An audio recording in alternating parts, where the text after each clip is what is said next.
Libu-libong turista namasyal sa mga tourist destination sa Pangasinan at La Union nitong Semana Santa.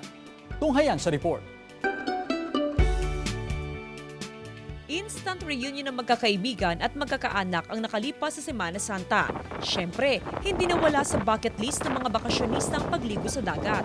Ilang araw na hindi mahulog ang karayom ang mga beach destination sa Pangasinan, gaya sa Stanza Beach sa Lingayen, kung saan sinulit ng lahat ang beach bonding. Enjoy rin ng mga beachgoer na piniling mamasyal at maligo sa Tandaligan Beach sa Dagupan City.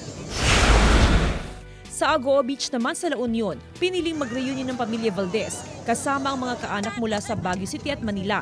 Enjoy sila sa pagligo sa dagat. Siyempre, hindi mawawala ang Unli Food with Unli Kwentuhan. Ay, masaya naman na first time ko nga punta dito. Masayang masaya. Nagmistula namang picnic ground ng pamosong Agoo Eco Park. Libu-libong turista ang piniling i-enjoy ang ganda ng kalikasan. Kanya-kanyang tayo ng tent. Ang iba naman, naglatag na lang ng kumot, banig at iba pa para may mapwestuhan. Engaging kasi marami ka nakikita, but at the same time, nakakawala ng pagod. Kasi coming from work, kasi I work in BGC. Sa datos ng MDRRMO Agoo, aabot sa higit 10,000 turista ang namasyal sa mga tourist destination sa bayan ng Semana Santa. Hindi na sila after dun sa swimming. Ang after nila, at least mai-relax yung katawan under the trees sa mga lilim ng mga punong kahoy.